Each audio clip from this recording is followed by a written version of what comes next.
Welcome friends.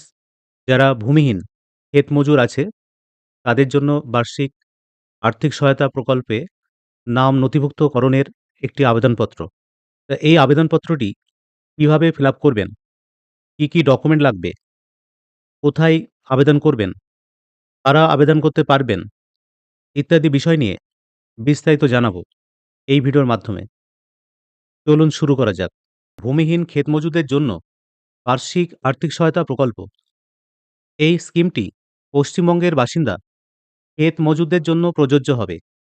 যাদের কোনো কৃষি জমি নেই, কৃষক বন্ধু প্রকল্পের আওতাভুক্ত নন, বর্গা চাষী হিসাবে নথিভুক্ত নন এবং জীবিকা নির্বাহের জন্য সম্পূর্ণরূপে অন্যের জমিতে কৃষি কার্যক্রমের উপর নির্ভরশীল।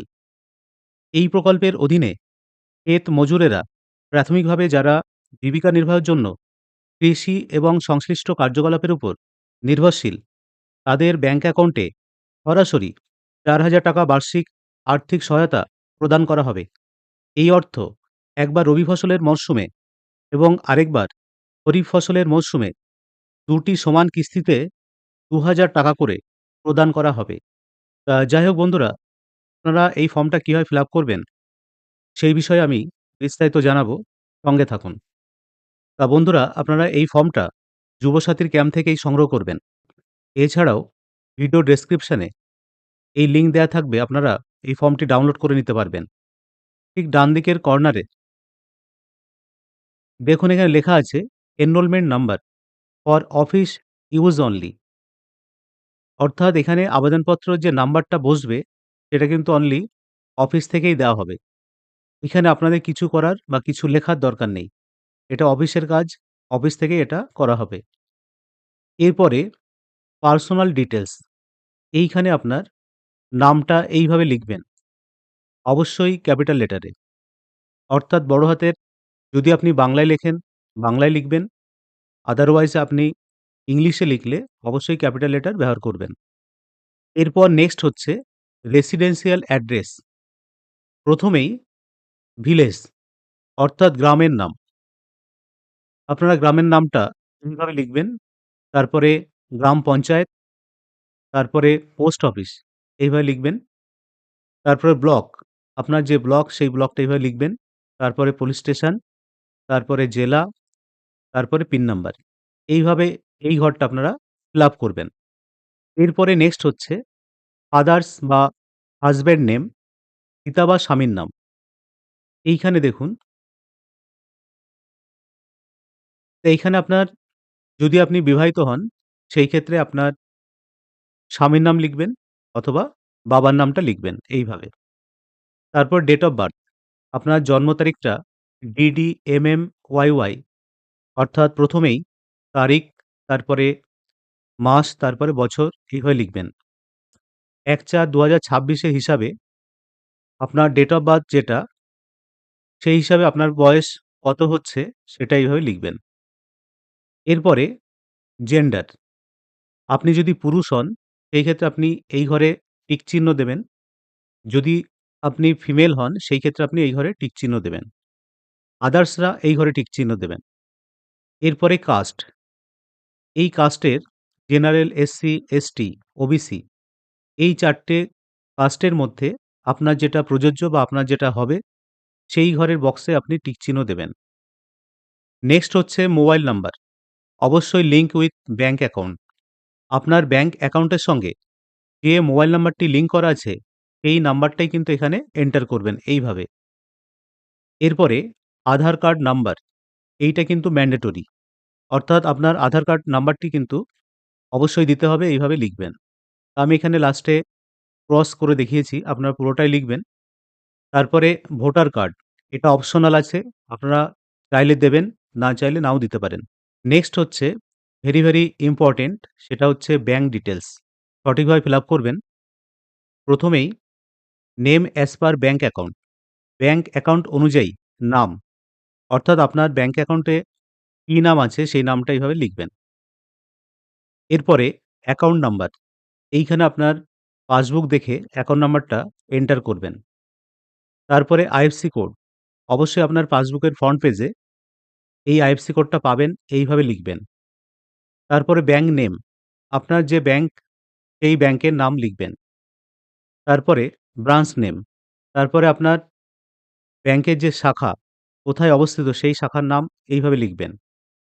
নেক্সট হচ্ছে অ্যাকাউন্ট টাইপ, আপনার যে অ্যাকাউন্টটি আছে ব্যাংকে সেই ব্যাংকটা কি টাইপ, সেভিংস অ্যাকাউন্ট বা কারেন্ট অ্যাকাউন্ট, যেটা সঠিক সেটা আপনি টিকচিহ্ন দেবেন। এরপরে অ্যাটাচ ব্যাংক ডকুমেন্ট, তাহলে ব্যাংক ডকুমেন্ট হিসেবে আপনি কি দিচ্ছেন? উইথ ফটোগ্রাফ ব্যাংক পাসবুক, তাহলে ব্যাংকের পাসবুকটা কিন্তু অবশ্যই ফটো লাগিয়ে ম্যানেজারের সাইন করে অবশ্যই দিতে হবে। তার জন্য আপনি এই ঘরে টিক চিহ্ন করবেন। যদি দেখা যায় আপনার পাসবুক নেই, সেই ক্ষেত্রে আপনি ক্যানসেল চেক, বাতিল চেক দেবেন অবশ্যই সাইন করে। তার জন্য আপনার যদি পাসবুক না থাকে তখন আপনি এই ঘরে টিক চিহ্ন করবেন। এরপরে নেক্সট হচ্ছে নমিনি ডিটেইলস, অর্থাৎ আপনি কাকে নমিনি করছেন তার ডিটেইলসটা এখানে ভরতে হবে। প্রথমেই নেম অফ নমিনি, আপনি যাকে নমিনি করছেন তার নামটা এইভাবে লিখবেন। তারপরে রিলেশনশিপ উইথ অ্যাপ্লিক্যান্ট, যিনি আবেদন করছেন তার সঙ্গে এই নমিনির কি সম্পর্ক? যদি স্ত্রী হয় তাহলে স্পাউস লিখবেন বা বাংলায় লিখলে স্ত্রী লিখবেন।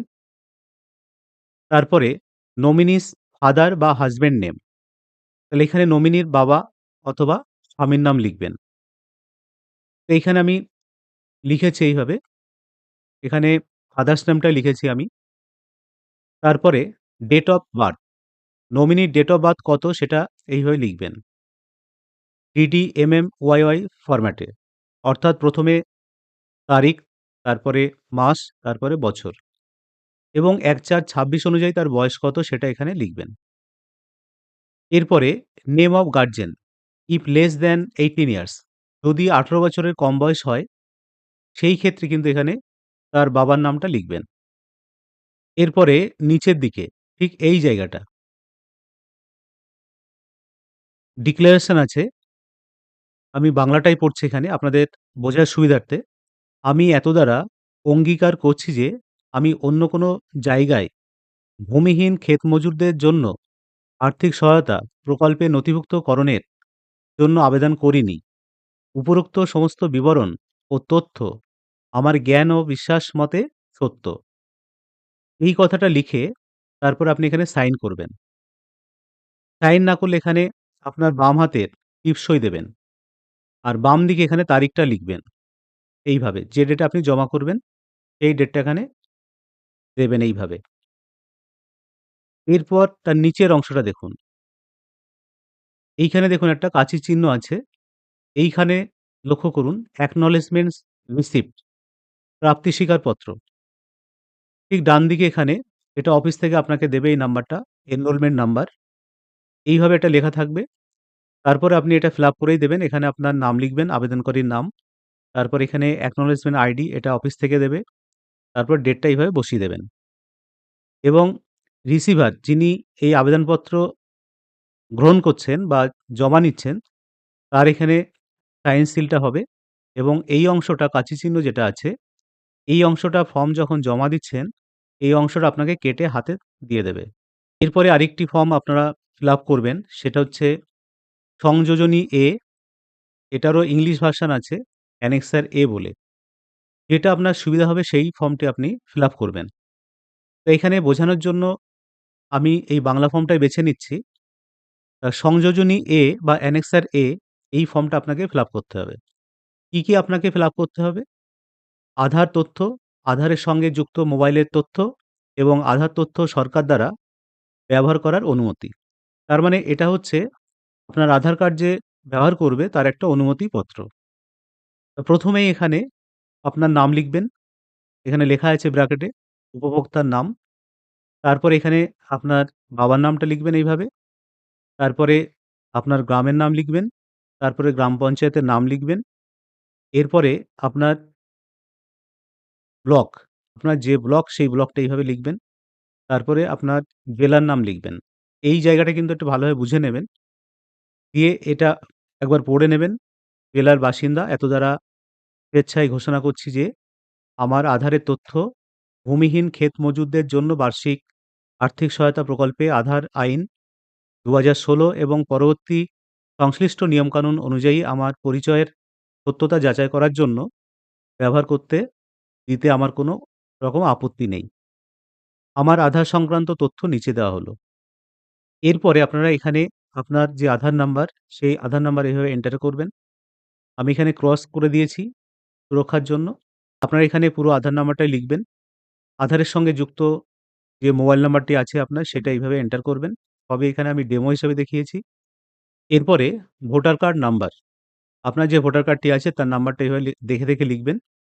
জাস্ট আমি একটা ডেমো হিসেবে দেখিয়েছি। তো আপনারা এই দুটো ডকুমেন্ট এখানে যখন দেবেন, এখানে নিচে লেখাই আছে, নিজ স্বাক্ষরিত ভোটার কার্ড ও আধার কার্ডের কপি। তাহলে এর সঙ্গে কিন্তু আপনার আধার এবং ভোটার কার্ডের অবশ্যই জেরক্স করে নিচেই সাইন করবেন। তারপরে এই ফর্মে আবেদনকারীর স্বাক্ষর বা টিপসই দেবেন। এইভাবে আপনার নাম লিখবেন অথবা বাম হাতের ফিঙ্গারপ্রিন্টটা দেবেন। তারপরে স্থান, কোথা থেকে আপনি আবেদনটা করছেন তার জায়গাটার নামটা এইভাবে লিখবেন এবং কোন ডেটে জমা করছেন সেই ডেটটাও কিন্তু এভাবে লিখবেন। যাই হোক, এইভাবে অ্যানেক্সার এর কাজটা আপনারা করবেন। এরপরে নেক্সট হচ্ছে সংযোজনী 1। এটার কিন্তু দুটো ভার্সন পাবেন আপনারা। একটা হচ্ছে বাংলা ভার্সন আর একটা ইংরেজি ভার্সন, অ্যানেক্সার 1। যেটা আপনাদের সুবিধা হবে সেভাবে আপনি ফিল আপ করবেন। আমি এখানে বোঝানোর জন্য বাংলাটাই ফিল আপ করে দেখাচ্ছি আপনাদের। প্রথমেই এটা সেলফ ডিক্লারেশন ফর্ম এটাকে বলে। প্রথমে আপনার নাম লিখবেন, তারপরে আপনার বাবার নাম লিখবেন। অবশ্যই বাংলা, ইংরেজি যেটা আপনার সুবিধা সেইভাবে লিখবেন। তারপরে আপনার গ্রামের নাম, তারপরে গ্রাম পঞ্চায়েত অথবা মিউনিসিপ্যালিটি তার নাম লিখবেন এখানে। তারপর আপনার ব্লক, তারপর আপনার কোন জেলা সেই জেলাটার নাম লিখবেন। তারপরে এখানে ঘোষণাপত্রটা একবার পড়ে নেবেন। আমি এত দ্বারা ঘোষণা করছি যে আমার কোনো চাষযোগ্য জমি নেই। আমি ভাগ চাষি বা বর্গাদার হিসাবে নথিভুক্ত নই। আমি জীবন ধারণের জন্য অন্যের কৃষি জমিতে ক্ষেত মজুর হিসাবে কৃষি সংশ্লিষ্ট কাজে পুরোপুরি নির্ভরশীল। এই মোতাবেক আমি ভূমিহীন ক্ষেত মজুরদের জন্য বার্ষিক আর্থিক সহায়তা প্রকল্পে সহায়তা পাওয়ার জন্য আবেদন করছি। আমি আরও ঘোষণা করছি যে আমার জ্ঞান ও বিশ্বাস মতে উপরোক্ত তথ্য সঠিক।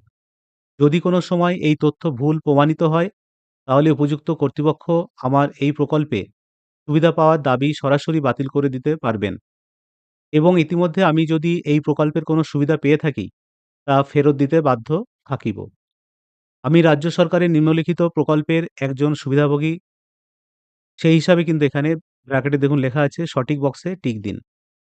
তো এইখানে আপনি কৃষক বন্ধু যেহেতু নতুন করছেন বা ভাগ চাষি যে ফর্মটি আপনারা ফিল আপ করছেন এখানে অবশ্যই এটা টিক চিহ্ন দেবেন। যদি আপনি লক্ষ্মীর ভাণ্ডার পেয়ে থাকেন তাহলে এখানে টিক চিহ্ন দেবেন বা যদি অন্যান্য কিছু পেয়ে থাকেন সেই ক্ষেত্রেও আপনারা এটা লিখে দেবেন।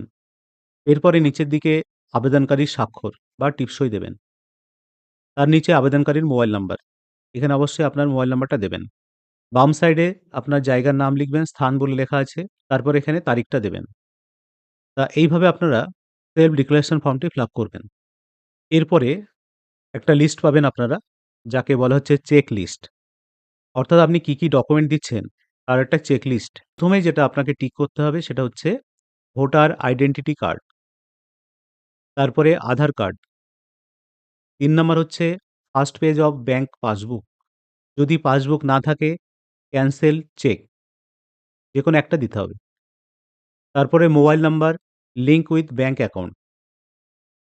ব্যাংক অ্যাকাউন্টের সাথে সংযুক্ত মোবাইল নাম্বার। তারপরে self declaration with annexure.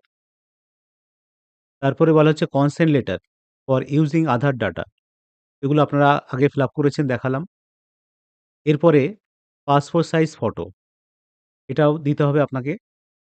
Any other document যদি থাকে সেই ক্ষেত্রে আপনারা উল্লেখ করে দেবেন। এইগুলো, এই যে বক্সগুলো দেখতে পাচ্ছেন এখানে টিক চিহ্ন করবেন। প্রত্যেকটা টিক চিহ্ন দেবেন এখানে। এরপরে নিচের এই অংশটি, এখানে ডেট, তারপরে ক্যাম্প লোকেশন, তারপর নিচে signature of the person receiving the application form. যিনি এই আবেদনপত্রটি গ্রহণ করবেন বা আপনি যার কাছে জমা করবেন তিনি এই কাজটা করবেন। অর্থাৎ এখানে সাইন করবেন।